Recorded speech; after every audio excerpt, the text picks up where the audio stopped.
رئيس الوزراء حكومة الصومالية حسن علي خيره ayaa xalay magaalada Baydhabo kula kulmay madaxda maamulka Koonfur Galbeed Soomaaliya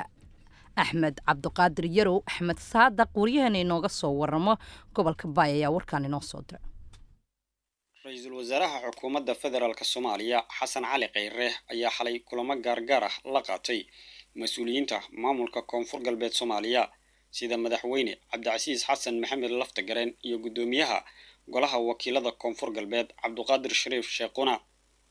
kulamadan gooni-goonida ah ayaa ra'iisul wasaaraha waxa uu kaga hadlay madaxda Koonfur Galbeed sidii loo dardargelin lahaa waxyaabaha uu yimid ra'iisul wasaaraha oo ay ugu horeyso mashaariic horumarineed oo la filayo in uu halkan ka furo ra'iisul wasaare Xasan Cali Kheyre inta uu ku sugan yahay magaalada Baydhabo iyo sidii loo abaabuli lahaa degmooyinka iyo deegaanada la filayo inuu tago ra'iisul wasaaraha inta uu ku guda jiro booqashadiisa Koonfur Galbeed Soomaaliya dhanka kale magaalada Baydhabo ayaa laga dareemayaa isbedel dhanka ammaanka ah ciidamo hor leh ayaa la geeyay baraha control ee laga soo galo magaalada Baydhabo waxaana ciidamada ka muuqata fiijignaan dheeri ah waxa la baarayaa dhammaan gaadiidka kala duwan ee soo galaya magaalada Baydhabo magaalada ayaa ammaankeeda si aad ah loo adkeeyay Axmed Cabdiqaadir Yarow Axmed Saadaq Radio Kulmiye Baydhabo madaxweynaha Hirshabeelle Maxamed Cabdi Waare ayaa magaalada Beledweyne kulan waxa uu kula yeeshay saraakiisha ciidanka xoogga dalka Farxaan Maxamed Xuseen ayaa inoo faahfaahinaya madaxweynaha maamulka Hirshabeelle Maxamed Cabdi Waare oo ku sugan magaalada Beledweyne ee xarunta gobolka Hiiraan ayaa waxa uu kulan la qaatay saraakiisha ciidamada militariga Soomaaliya ee qaybta 12aad kuwaasi oo ka amabaxay degmooyinka Gurceel iyo Dhuusamareeb ee gobolka Galgaduud isla markaana madaxweyne Waare kulan kula qaatay magaalada Beledweyne ee gobolka Hiiraan madaxweyne Waare iyo saraakiishan ka socotay qaybta 12aad ee ciidamada militariga Soomaaliya ayaa waxay ka wada hadleen sidii al-shabaab looga saari lahaa deegaanada ay gacanta ku hayaan al-shabaab ee ka tirsan gobolada Hiiraan iyo Galgaduud taliyaha qaybta 12aad ee ciidamada militariga Soomaaliya Jarnaal Cabdicasiis Cabdullaahi Qooje oo kulanka kadib warbaahinta la hadlay ayaa ka warbixiyay waxyaabaha ay ka wada hadleen madaxweyne Waare iyo saraakiisha qaybta 12aad ee ciidamada militariga Soomaaliya waxaan soo gaarnay magaalada Beledweyne aan u nimid safar shaqo aniga iyo saraakiil ka tirsan qaybta 12aad iyo taliyaha danab 12aad intaasna waxaan u nimid Beledweyne inaan ka tashano saraakiisha joogtay halkan arrimaha amniga iyo sidii deegaamada loo xareyn lahaa shabaab iyo inaanu saraakiisha ciidanka xoogga dalka Soomaaliya halkan ku sugnaa inaanu kala tashano sida aan shaqo u qaybsan karno iyo sida aan dalka uga saari karno shabaab degmooyin badan bay haystaan dagaalkana meelo badan baa looga wadaa laakiin hadda waxaan rajeynayaa inaanu deegaamada ku heeraraysan deegaanka reer Galmudug iyo deegaanka Hirshabeelle inta u dhaxaysa aan dilaadno shabaab ka saarno qorshahaas aan ugu muhiimsanaa waxaan kaloo rabaa inaan mahad celiyo madaxweyne Maxamed Cabdi Waare oo halkan ugu soo dhaweeyay oo caaway aan kula kulanay hooga uu ka degan yahay magaaladan marka asaguna aad buu arrimahan aan wada hadalnay oo nagu baraarujiyay ama nagu dhiirigeliyay shaqada aan hor u sii wadnaa dilahaydmo waxaan rabaa inaan halkan oo uga sheego ummadda Soomaaliyeed in maanta diyaar loo yahay in laga saaro argagixisada shabaab deegaamada ay ka haystaan reer Galmudug ama reer Hirshabeelle u midoowno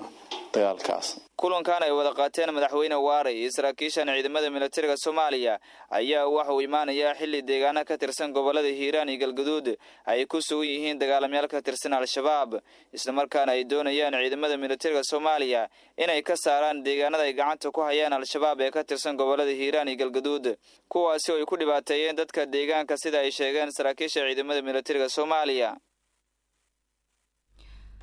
Somaliland ayaa si kulul uga hadashay hadal ka soo baxay maamulka Puntland kaasi oo ahaa in ciidamada Somaliland iyo al-shabaab ay ku wajahan yihiin deegaano ka tirsan gobolka Sanaag iyagoona arintaasi beeniyay Cali Cilmi Salaad ayaa warkaan inoogu faahfaahinaya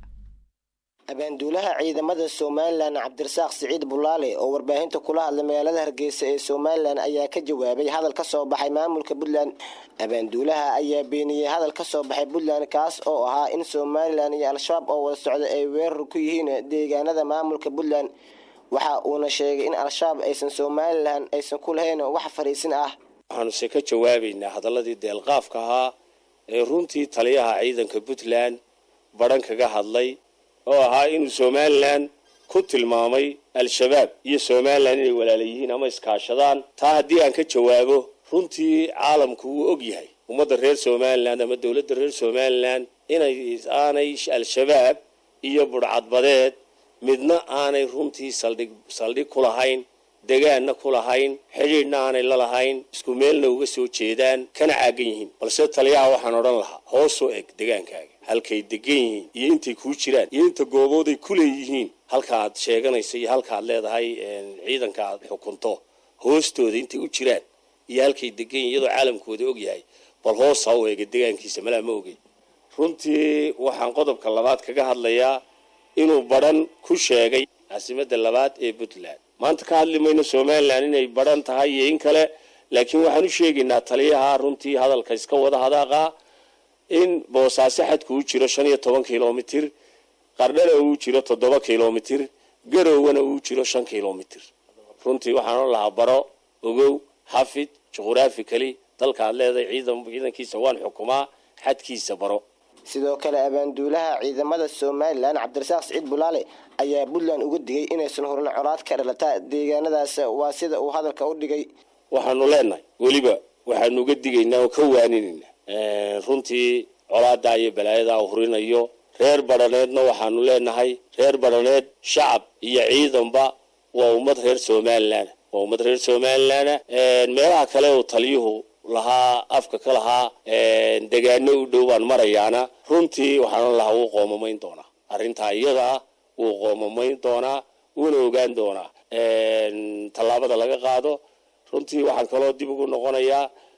reer baraneed waxaan leeyahay deegaanka Xingalool iyo nimaan kuu furi dooni iyo kuu rarin bay Soomaalidu ku tilmaantaa. hadalka abaanduulaha ciidamada Somaliland ayaa daba socda kadib hadal ka soo baxay taliyaha ciidamada Puntland kaas oo ahaa in Somaliland iyo Al-Shabaab oo iskaashanaya ay weerar ku yihiin deegaanada maamulka Puntland. mahadsanid Cali Cilmi Salaad. xal ayaa lagu soo waramayaa in laga gaaray khilaaf u dhaxeeya wasaaradda waxbarashada dowladda federaalk ee Soomaaliya iyo midda Puntland. Axmed Maxamed Ibraahim ayaa warkan inoo faahfaahinaya. waxaa xal laga gaaray sida la tilmaamay khilaafka u dhaxeeyay wasaaradda waxbarashada ee xukuumadda Soomaaliya iyo wasaaradda waxbarashada ee maamulka Puntland kuwa uu ku aadanaa shahaadooyinka ay bixisay wasaaradda waxbarashada ee la siin jiray ardayda ka soo baxday iskuulada ku yaala deegaanada Puntland. wasiir Goodax ayaa marka hore sheegay inaysan wasaaraddiisu aanan siin doonin shahaadooyin ardaydan ka mid noqon imtixaanka midaysan oo ay dowladdu qaado. intaa kadib ayaa ka dhashay walaac xoogan iyo khilaaf hor leh waxaase lagu guuleystay shalay gelinkii dambe in arrintaasi la xaliyo. xildhibaanada labada aqal ee baarlamaanka Soomaaliya ee ka soo galay deegaanada Puntland oo kulan la qaatay wasiirka waxbarashada ee xukuumadda Soomaaliya Cabdullaahi Goodax Bare ayaa lagu soo afmeeray khilaafka ka taagnaa shahaadooyinka la siiyo ardayda ka soo baxda iskuulada ku yaala Puntland. xildhibaanada iyo wasiirka ayaa isku afgartay inta Puntland ay ka mid noqonayso imtixaanka midaysan ee dowladda ay qaado la siiyo ardaydeeda shahaadooyinka dugsiga sare ee dowladda ay bixiso bacdama imtixaamaadka Puntland ay qaado si hufan oo aanan musuqmaasuq ku jirin loo qaado sida ay tilmaameen xildhibaanadu. sanadaha soo aadan ayaa lagu sheegay in Puntland ay ka mid noqon doonto imtixaanka midaysan dowladda ay qaado iyagoona ka tanaasulin doona imtixaamaadka iyaga si gaar ah ay u qaataan. mahadsanid Axmed. Soomaalida ku nool dalka Kenya ayaa waxa ay walaac ka muujiyeen tirakoobka ay dhawaan samaysay dowladda Kenya. Maslax Abuukar Xaaji ayaa warkan Nairobi nooga soo diray. dabayaaqadii bishii aynu ka soo gudubnay waxaa guud ahaanba dalka Kenya ka qabsoomay tirakoob guud oo lagu ogaanayo dadka Kenyaanka ah iyo waliba dadka aan Kenyaanka ahayn tiradooda iyadoona tirakoobkaasi la sameeyo 10kii sanaba hal jeer.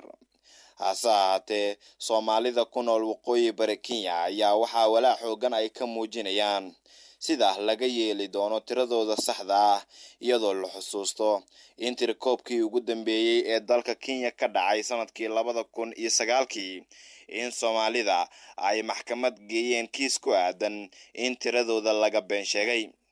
hase ahaatee deegaanada qaar ee gobolka waqooyi bari Kenya ayaa dadka deegaanka waxa ay xaqiijiyeen in sidii loo baahnaa aan loo tirakoobin sababo la xiriira abaaro halkaasi ka jira iyo dadkii deegaanka oo deegaanadaasi isaga barakacay. hogaamiyaasha ismaamulada waqooyi bari Kenya oo arrimahan aan weli warbaahinta kala hadlin ayaa haddana shacabka waxa ay yihiin kuwa hadalhayntooda ugu badan ay tahay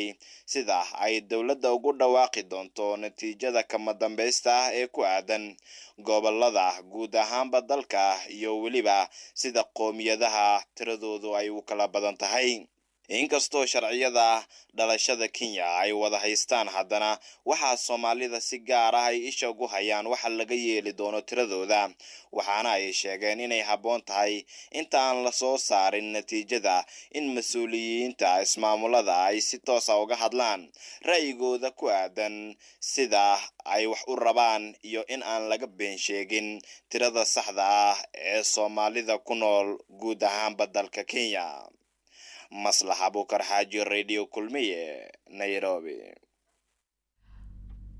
ciidamo ka tirsan dowladda federaalka Soomaaliya gaar ahaan kuwa xooga dalka ayaa saaka howlgalo ka wada inta u dhaxaysa magaalooyinka Muqdisho iyo Jowhar ee gobolka Shabeellada Dhexe. howlgalka ay wadaan ciidamadan ayaa ku soo aadaya iyadoo shalay gaari ay wateen askar ka tirsan xooga dalka uu qarax miino oo nooca dhulka lagu aasa ah ay al-shabaab kula beegsadeen inta u dhaxaysa deegaanka Gololey iyo degmada Balcad ee gobolka Shabeellada Dhexe. gaariga uu haleelay qaraxaasi oo la sheegay inuu ahaa Cabdibile ayaa waxa askartii saarneed soo gaaray khasaare isugu jira dhimasho iyo dhaawac waxaana mas'uuliyadda qaraxaasi sheegtay dagaalamayaasha al-shabaab. halkaad warkaasi subaxnimo kala socotaan dhageystayaal waa Radio Kulmiye. madaxweynaha Mareykanka Donald Trump ayaa sheegay in uu baabi'iyay heshiiskii nabadda ee ay lala galay ururka Taliban ee ka dagaalama dalka Afghanistan. madaxweyne Trump ayaa qoraal uu ku soo qoray bartiisa Twitterka waxa uu ku sheegay in uu qorsheeyay in uu la kulmo madaxweynaha Afghanistan Ashraf Ghani iyo saraakiil kale oo Taliban ka tirsan laakiin waxa uu sheegay in uu kulankaasi joojiyay kadib markii ay Taliban weerar ay dhawaan ka geysteen Kabul ay ku dileen askari Mareykan ah. isniintii la soo dhaafay ayaa Salmi Khaliil Saad oo xukuumadda Washington u qaabilsan wadaxaajoodka waxa uu ku dhawaaqay heshiiska nabadda ee Taliban lala gaaray kaasi oo uu ku jiray qodobo mabda u ah Taliban. heshiiska waxa uu ka dhashay wadahadallo 9 wareeg ahaa oo Mareykanka iyo Taliban ay ku yeesheen magaalada Doha ee dalka Qatar si ay u soo gabagabeeyaan dagaalka 18 sano ka socda Afghanistan. weerarka uu dartii heshiiskani u baabi'iyay madaxweyne Trump ayaa waxa uu dhacay Khamiistii la soo dhaafay mana jiro war arintaani ku saabsan oo weli ka soo baxay ururka Taliban. ugu dambeyntiina dowladda Pakistan ayaa sheegtay in ay diiday codsi uga yimid madaxweynaha dalka India Ram Nath Kovind kaasi oo ku saabsanaa in hawadeeda uu ku duulo waxa ayna ku sababeysay dhaqankii ay dhawaan ay samaysay xukuumadda Delhi. go'aanka ayaa yimid xilli ay sii adkaanayso xiisadda u dhaxaysa dowladaha dariska ah ee ku muransan Kashmir. madaxweynaha Hindiya ayaa waxa uu na weydiistay in uu isticmaalo hawada Pakistan si uu ugu safro Iceland laakiin waxaan go'aansanay in aanan u ogolaan ayuu wasiirka arrimaha dibadda Pakistan Shah Mahmood Qureshi ku sheegay war uu soo saaray. go'aanka waxaa loo gaaray sidii ay u dhaqantay India ayuu hadalkiisa ku sii daray. ma jiro war ka soo baxay dowladda India oo ku saabsan diidmada Pakistan. dowladda India ayaa bishii la soo dhaafay laashay mudnaantii gaarka ahayd ee uu lahaa gobolka Kashmir qaybta ay maamusho talaabadaasi oo ay Pakistan ka carootay.